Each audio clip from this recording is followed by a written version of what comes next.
Halo, assalamualaikum teman-teman. Kembali lagi dengan tips keeping koi yang akan saya bagikan. Ya, ini kolam saya. Kolam saya kecil ya, cuman 4 apa 5 ton kalau nggak salah ya. Dengan jumlah ikan kurang lebih 15 ekor, ukurannya rata-rata 50 up. Ada yang di bawah 50, ada 2 ekor kalau nggak salah. Yang paling besar hampir 70 atau mungkin 70, saya nggak pernah ukur soalnya. Nah, itu salah satu yang terbesar tuh, yang di tengah Showa Dainichi, suminya belum keluar. Dan ada juga yang lokal, yang karasi itu hampir semua lokal. Ukurannya sudah 50, terlihat kecil ya. Itu 50 up sebetulnya. Ini banyak daun karena lagi musim hujan. Oke, kita lihat menu utama kita. Baiklah, ini adalah chamber biologi saya. Kita lihat dari atas. Paling atas itu adalah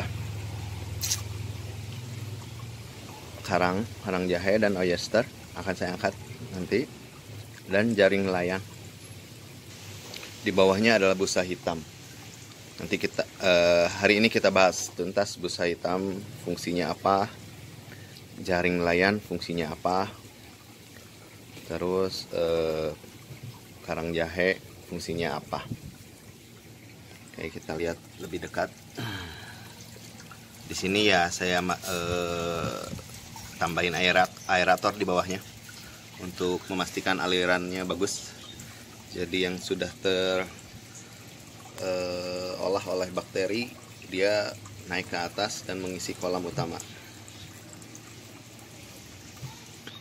Nah, itu adalah busa hitam di dalam kantong-kantong. Karang jahenya saya angkat, lihat banyak tadi bening, sekarang putih-putih karena itu ada karang jahenya melarut. Melarut karena apa? Karena keasaman pada kolam kita. Jadi fungsinya karang jahe adalah menetralkan kolam karena kondisinya pasti akan menjadi asam. Ini adalah karang jahe yang masih penuh. Di bawah itu banyak yang sudah mengecil, bahkan hampir setengahnya karena dia terus melarut. Nah, sekarang busa hitamnya bentar ya, kita ambil sampel aja dan pengetesannya. Oke, teman-teman, ini adalah potongan busa hitam. Saya ambil. Saya mau memperlihatkan sesuatu nih. Jadi busa hitam ini busa yang berpori.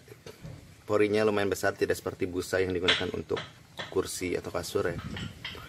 Nah, pori ini menjadi rumah bakteri. Jadi dibayangkan kalau pori ini dibentangkan, dia dengan volume, misal ini busa hitam yang saya pegang ukurannya 7x7 lah, 7x7 cm. Tapi kalau dibentangkan ini mungkin bisa ratusan meter persegi. Kalau porinya dibentangkan, dibayangkan saja, tidak usah dihitung. Dan di sini saya akan mencoba memperlihatkan bahwa pori busa hitam ini saling berhubungan atau dia bisa mengalirkan air dengan baik. Ya, berarti permeabilitasnya bagus. Kita lihat ya.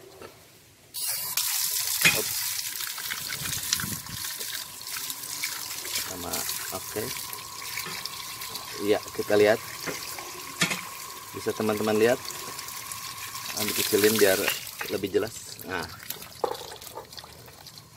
air mengalir langsung. Nah, sesuai dengan saya pindahin posisi airnya, dia mengikuti. Artinya permeability di semua bagian dari busa hitam ini cukup bagus, atau sangat bagus lah saya bilang, dengan pori yang juga banyak. Makanya saya gunakan ini untuk media biologis karena dia memiliki kemampuan. Oke, kita coba vertikal. Sama vertikal juga ya. Kita cobain lagi sisi yang lain, sama, dia menembus langsung. Nah, ini salah satu indikasi media dengan kemampuan aliran air yang bagus. Oke, di sini saya bawa kertas kosong. Saya akan membagikan sesuatu. Jadi, chamber biologi itu biasanya berada pada chamber terakhir.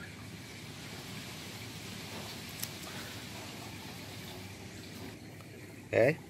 Nah, ini adalah diagram yang menunjukkan ini kolam utama.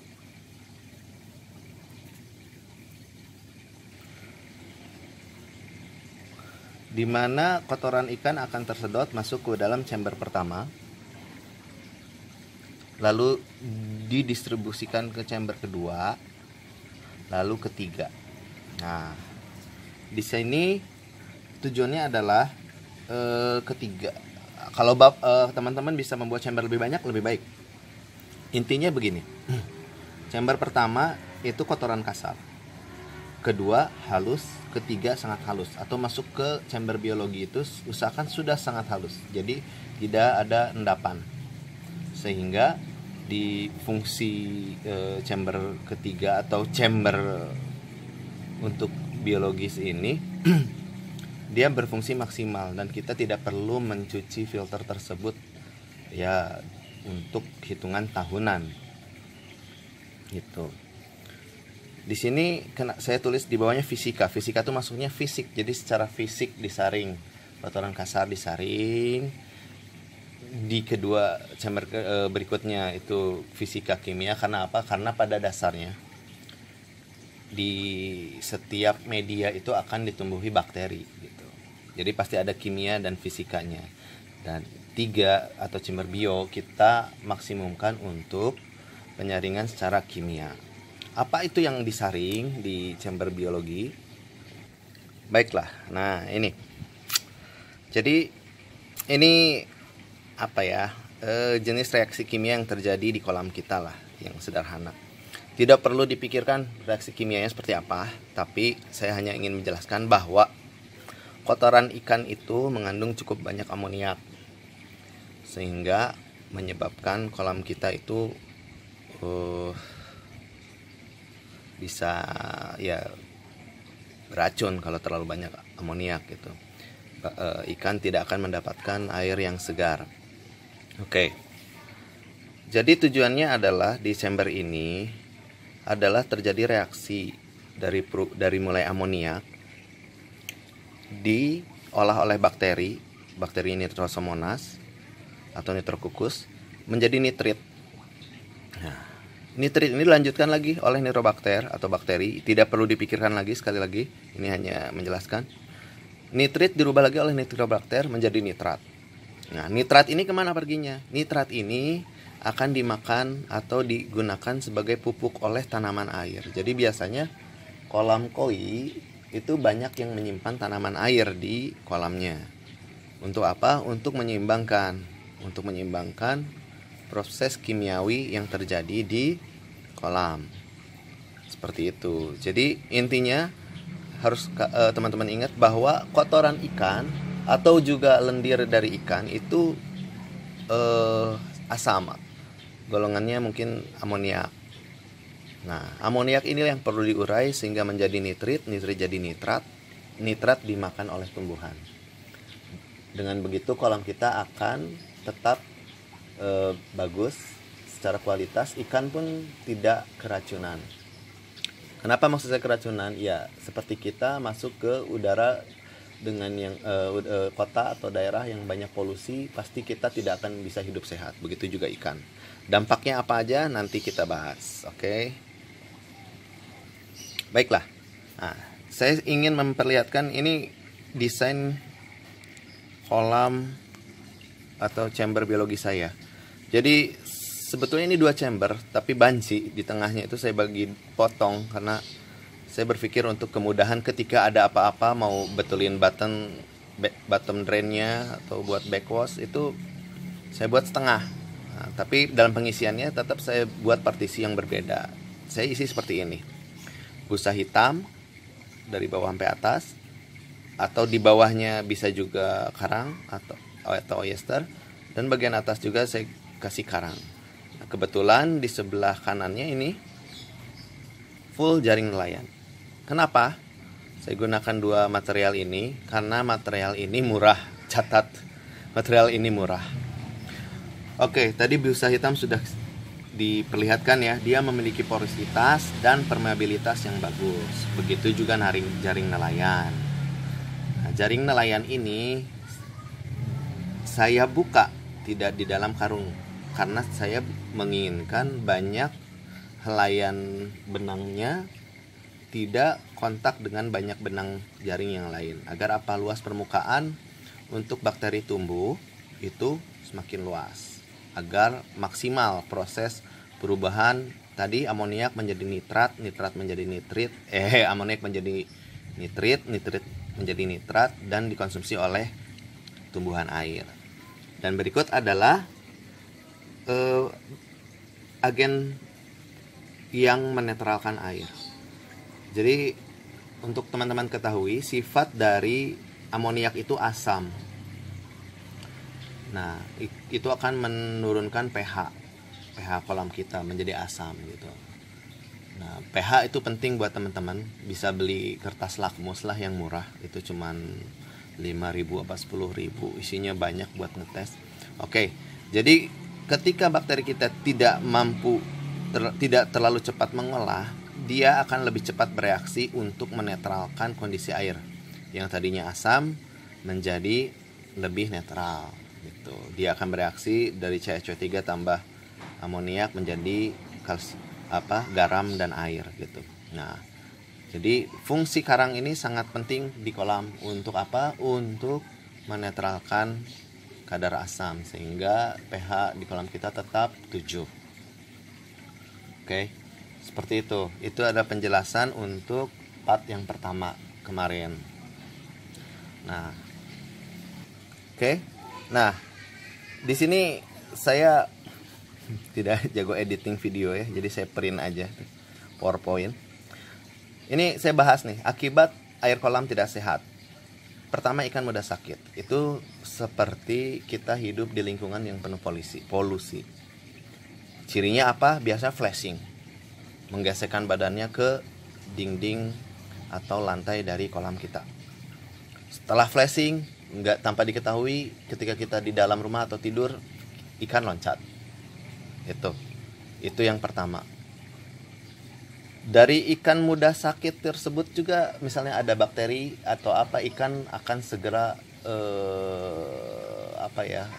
mencapai stage yang parah dengan cepat dibandingkan dengan kolam yang sehat.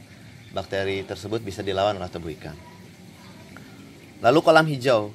Nah, kolam hijau itu dikarenakan apa? Ini buat teman-teman nih, banyaknya nih masalahnya di sini. Kolam hijau itu tuh kaya akan satu, mungkin bisa NH3 atau amoniak. Kok NiH ya? NH3, atau kaya akan nitrit dan nitrat.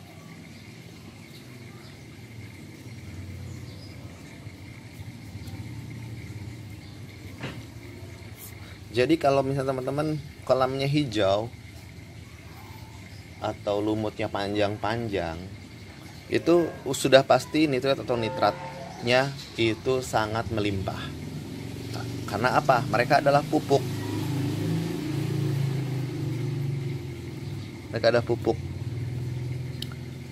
Dan lumut adalah tumbuhan.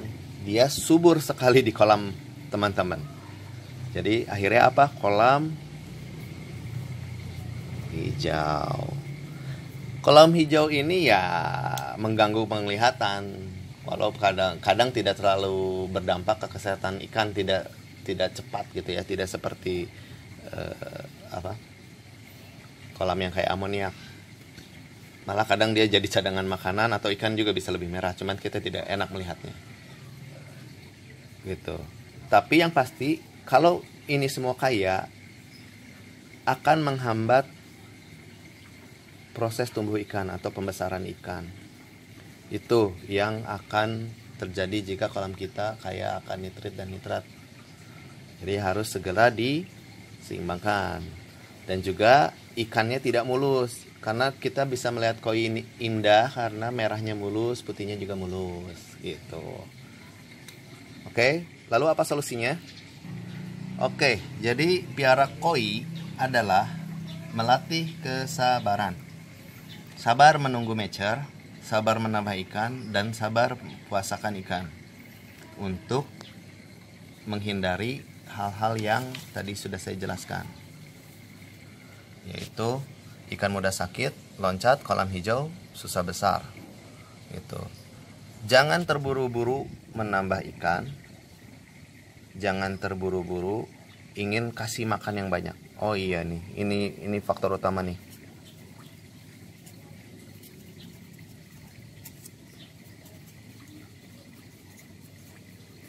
Nah, nanti di part berikutnya mungkin kita bahas bagaimana cara memberi pakan ikan. Dosisnya seperti apa, berapa jumlah yang efektif, itu bisa dihitung sebetulnya. Sesuai kemampuan filter kolam Anda. Seperti itu. Mudah-mudahan ini bisa membantu penjelasannya. Kalau ada pertanyaan silahkan tanyakan di kolom komen. Baik, kalau begitu nantikan part 3 ya. Kita bahas apa nih nanti di part 3. Kita bahas porsi makan atau chamber-chamber berikutnya. Karena saya belum bahas chamber 1, 2 dan chamber mekaniknya. Oke. Terima kasih teman-teman. Assalamualaikum warahmatullahi wabarakatuh.